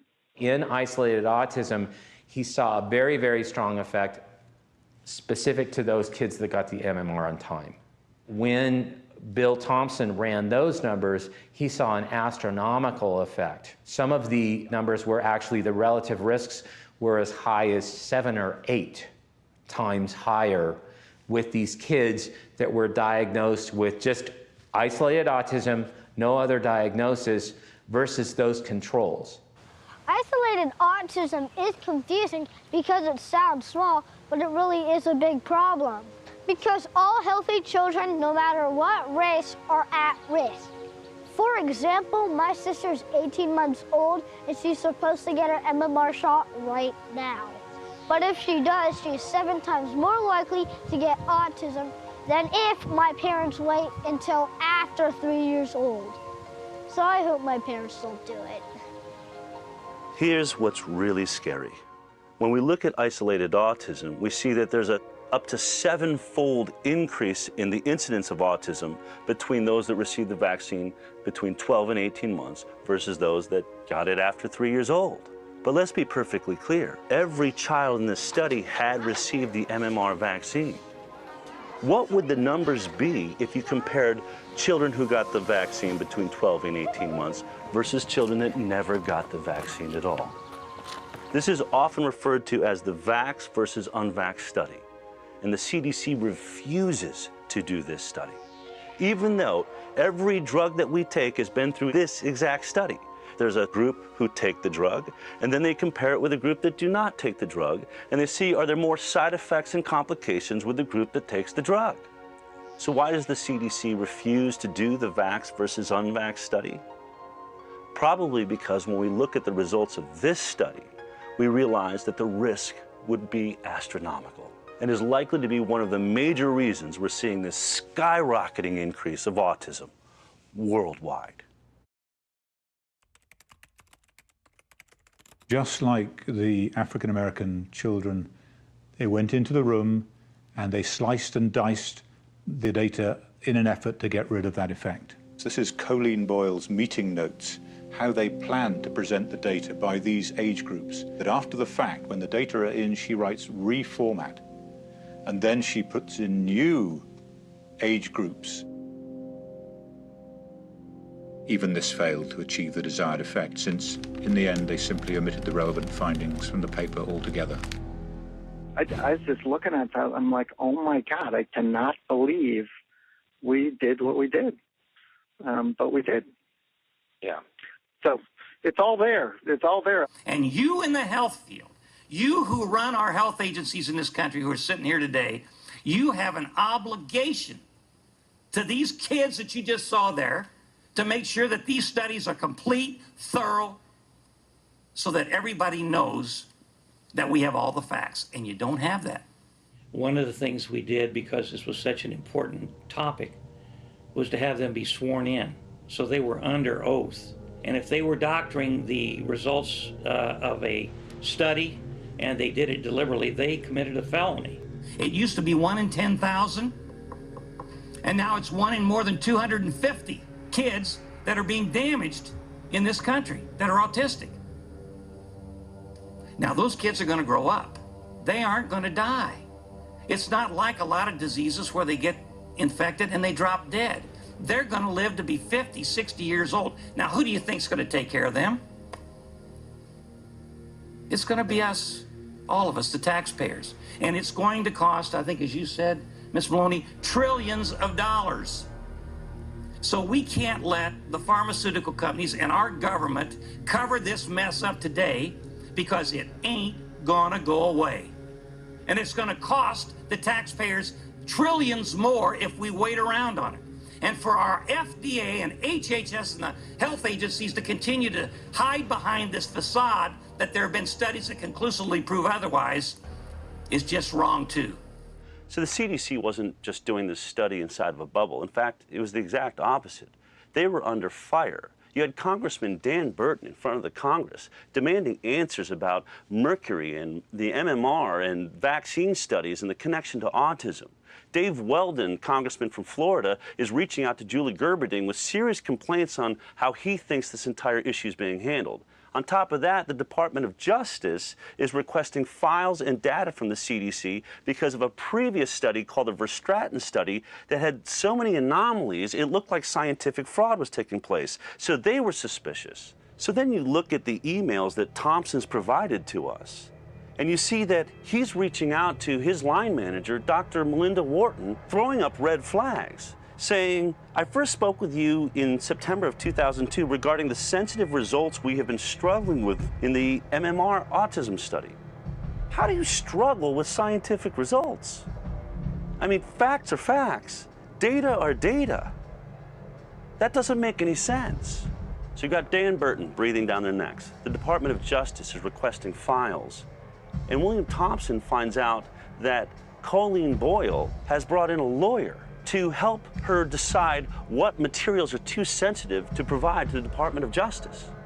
This obviously freaks William Thompson out, because later in the email to Wharton, he says, "I will be hiring my own personal attorney."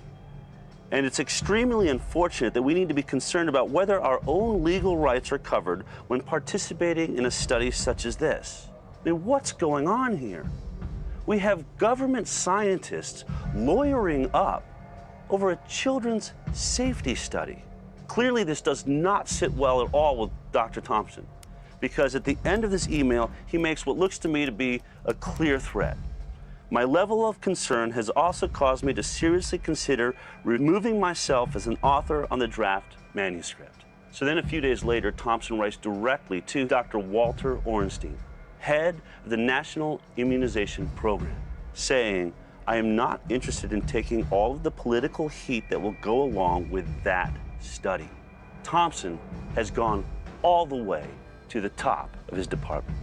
I mean, we don't ever get a response from Walter Ornstein, but Thompson is very clear on what happened next.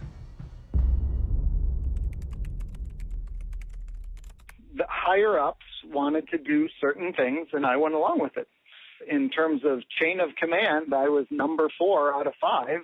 Dr. Thompson talked about destruction of documents, and that in fall of 2002, there was a meeting with a trash can rolled in, and they selected documents to be destroyed. I led all the analyses with the DiStefano thing. Literally, everyone else got rid of all their documents, so the only documents that exist right now from that study are mine. These documents were no doubt federal records.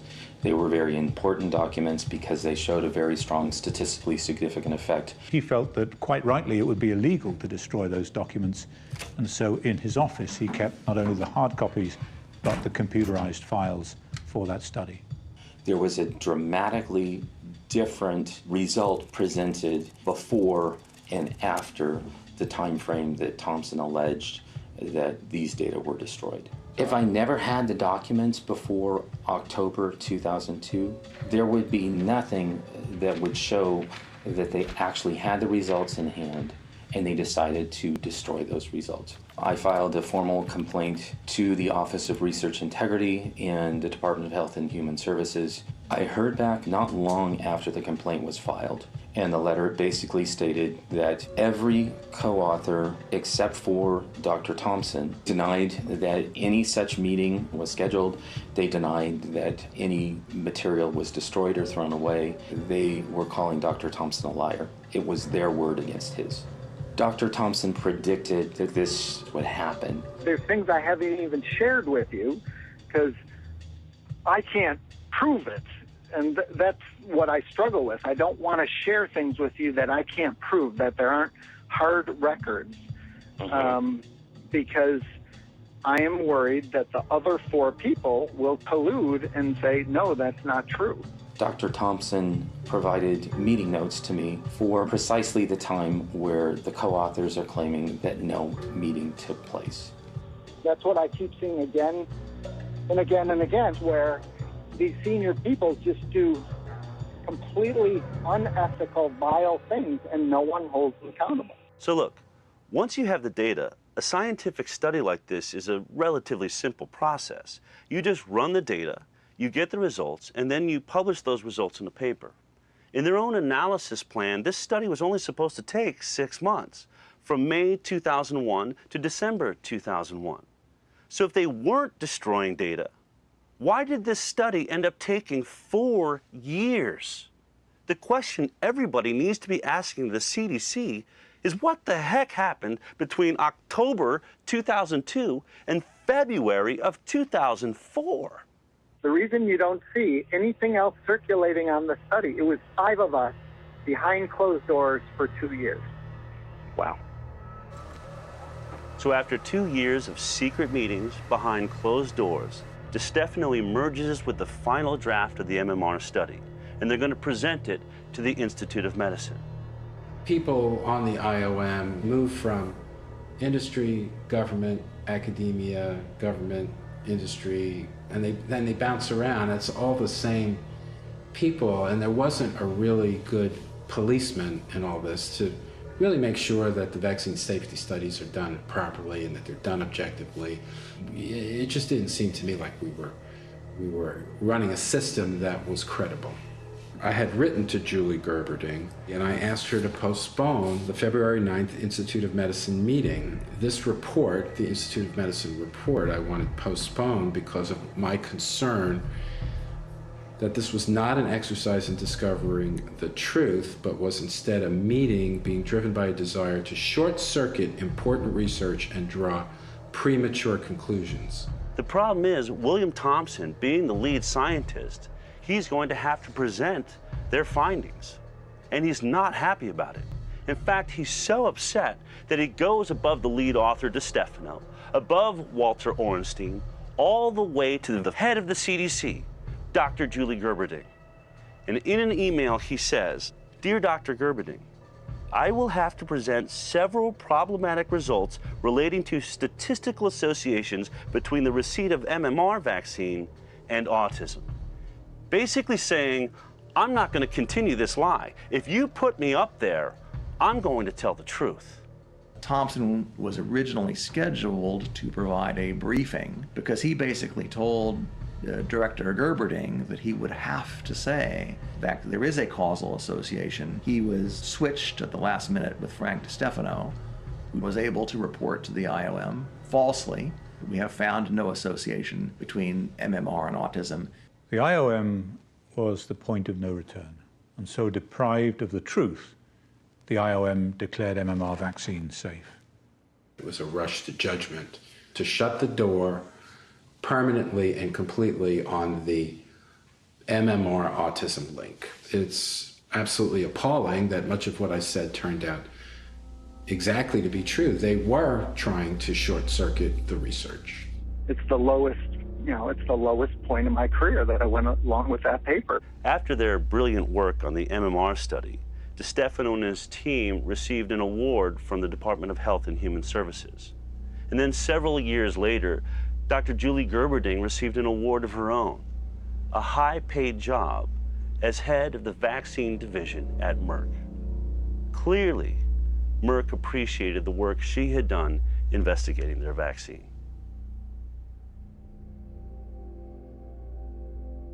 Just to let you know, I wrote a paper on my results on MMR. Yeah. And it will include something that I got from you. Brian was about to publish a paper using data that could only have come from an inside source at the CDC, a whistleblower. And from that point forward, William Thompson was a marked man. Andy approached me and said, it's time to publicize a CDC whistleblower. Ironically, 12 years later, while Thompson is bearing his soul to Brian Hooker, in front of Congress, Colleen Boyle is just peddling the same old CDC fraud. But this time it's to a new player, and that's Congressman Bill Posey from Florida. I wonder if the CDC has conducted or facilitated a study comparing vaccinated children with unvaccinated children yet. Have you done that? We have actually done a number of studies looking at the relationship between thimerosal vaccines and autism and other developmental disabilities. The lies from the CDC were still the same. The difference now is we had William Thompson. Vaccines and their components did not increase the risk for autism. My time's very limited here.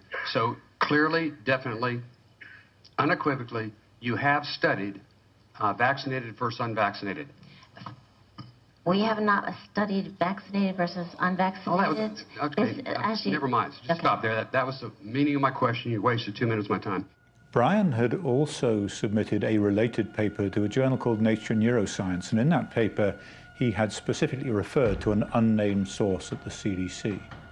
And my worst fears were realized when a journalist from Nature Neuroscience contacted the CDC, contacted Walter Orenstein. The message went on to Frank DeStefano, who sent it out to the co-authors saying, keep your heads down, this may be coming your way. The fear was all of a sudden we'd be dredging the river for Bill Thompson. So I said to him, Brian, we've got to do 3 things. We have got to get Thompson a whistleblower lawyer. We've got to make sure that his documents are with Posey, and we've got to reveal his name.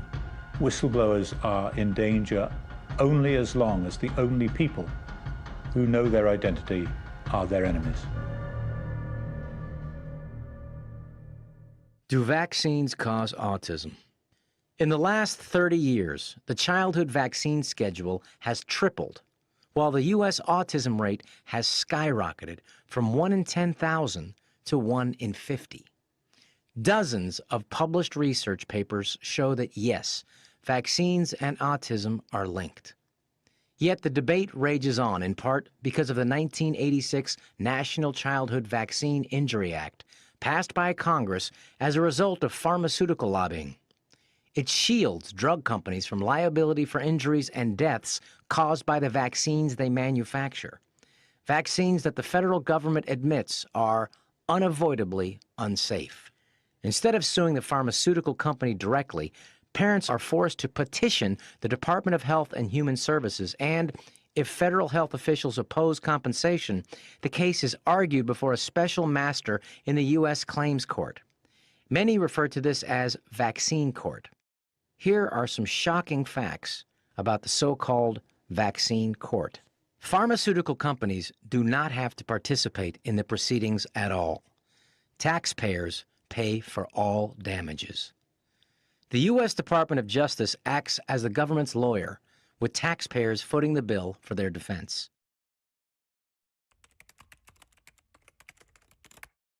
Beginning in 2002, there were already thousands of cases accumulating in vaccine court, and the average compensation for an autistic child is in the range of $5 million.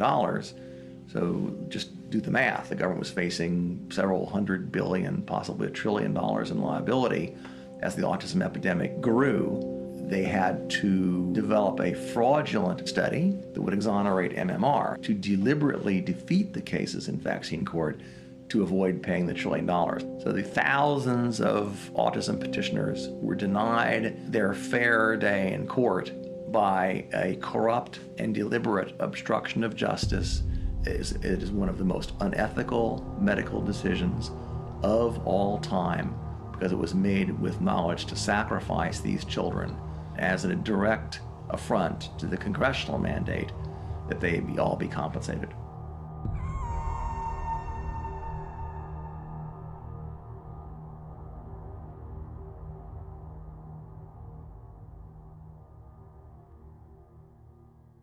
In the fall of last year, I got a call from an inside source who told me that in 2 weeks there's going to be a whistleblower from the CDC who's going to come out and say that the CDC had committed fraud on the MMR study and that they knew that vaccines were actually causing autism. I mean, that's a huge story. Unfortunately, it was a story I would not be able to tell on a medical talk show because a lot of our funding was coming from the pharmaceutical industry. And we were also very good friends with the CDC, who had appeared on our show many, many times.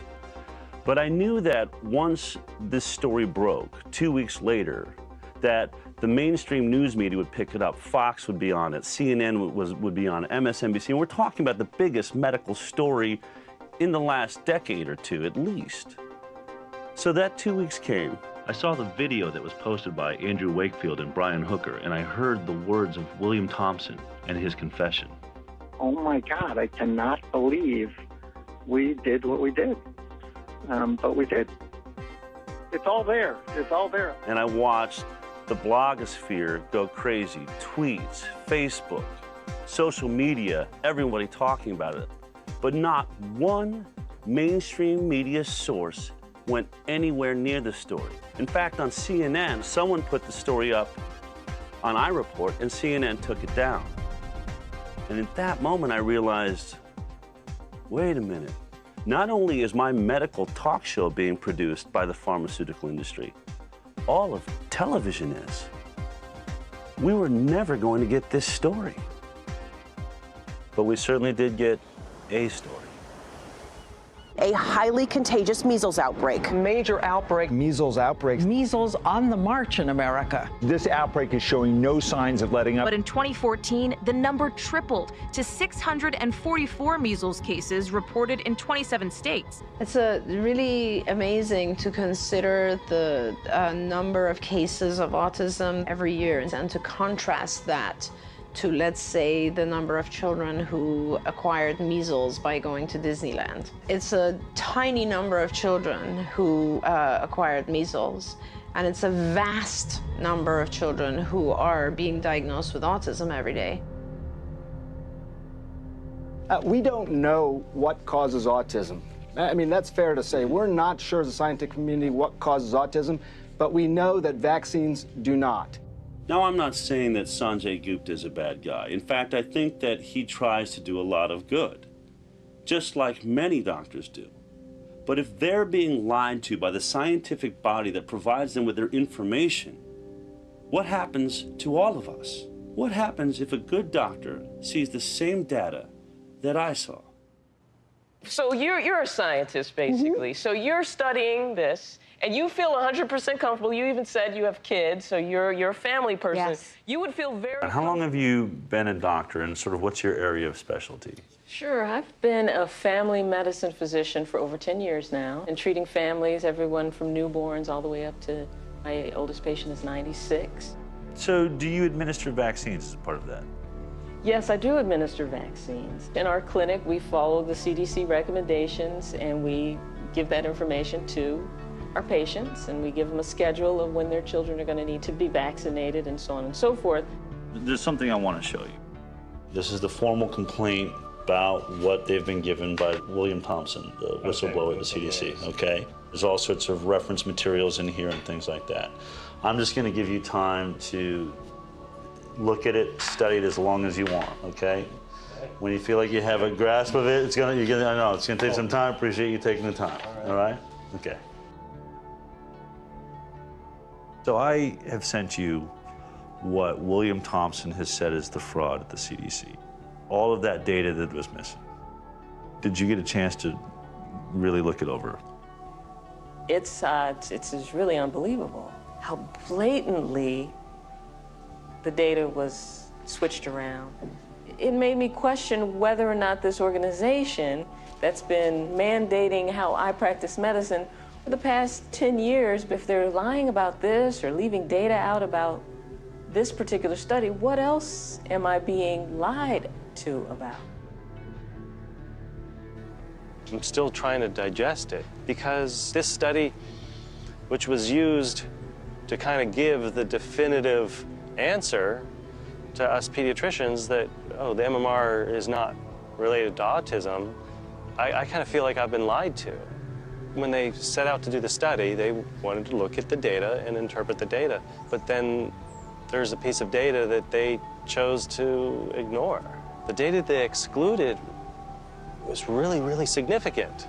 Think about it, it's a big deal. It is a big deal for a physician to have to deal with the fact that for the past 10, 20 years, we've been potentially destroying the brains of children. Everything I've been telling my patients for the last 10 years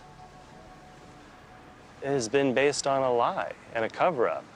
Parents making decisions about their children's health deserve to have the best information available to them. They should be able to count on federal agencies to tell them the truth. Once Brian and I had outed Bill Thompson, he got himself a whistleblower lawyer. He provided all of his documents on the fraudulent CDC study to Congressman Posey, who then went before the Congress. Considering the nature of the whistleblower's documents, as well as the involvement of the CDC, a hearing and a thorough investigation is warranted. So I ask, Mr. Speaker, I beg, I implore my colleagues on the appropriations committees to please take such action. Thank you, Mr. Speaker. I yield back.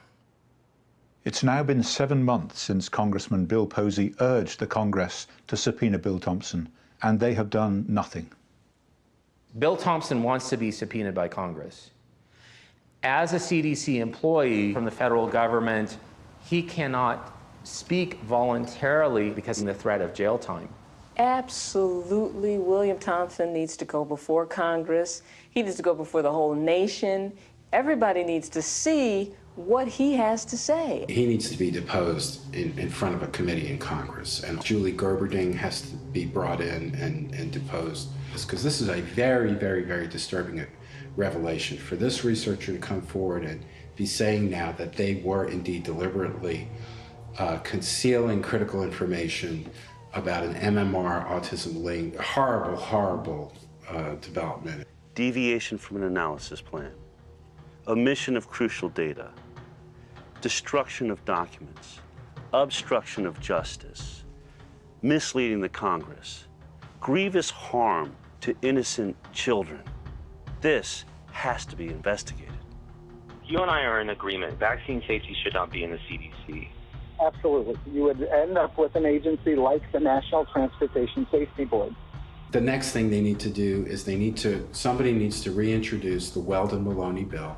It needs to be very, very quickly enacted, and you need to take all of the vaccine safety responsibilities out of the CDC. These children have been maimed by the actions of Colleen Boyle, Frank DiStefano, Marceline Jürgen Alsop, and Tanya Bassin. My son has been debilitated for 17 years. I think jail time is too good for these individuals who have perpetrated such fraud. The notion of vaccinating children, protecting children against serious infectious disease with vaccines that are safe and effective is laudable. You hear about measles outbreaks in Disneyland, and then they try and sell you MMR. We didn't see autism being reported as a consequence of the single vaccine, only of the triple vaccine. So my feeling is that we need to review vaccination policy across the board. But in the first instance, I do believe we can make the problem far less if we separate those vaccines out into their single measles, mumps, and rubella. I just cannot imagine what it will be like if we really do face a future in which half the children born end up on the autism spectrum. I mean, it will be so disruptive of the school system. There'll be so little money to be able to spend on the normal children to help them, to bring them up and to educate them. We're just going to have extremely sick children and parents that will be so distracted by the challenge of bringing up these children that are so sick, that our society will not be able to focus on anything else. The implications of that for our country, for our competitiveness as a nation, for our economy are massive. They must know, and they do know, that there's a national emergency. I mean, this is going to be a complete catastrophe if we just let it happen. What will you say the next time a mother sitting there with her baby in their hands says, Dr. Rachel, is the MMR vaccine safe? I'm going to tell her. I'm going to say, you know, honestly, I'm not going to give the MMR vaccine to my babies, and here's why.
This and all CHD TV programming is made possible by generous support from viewers like you.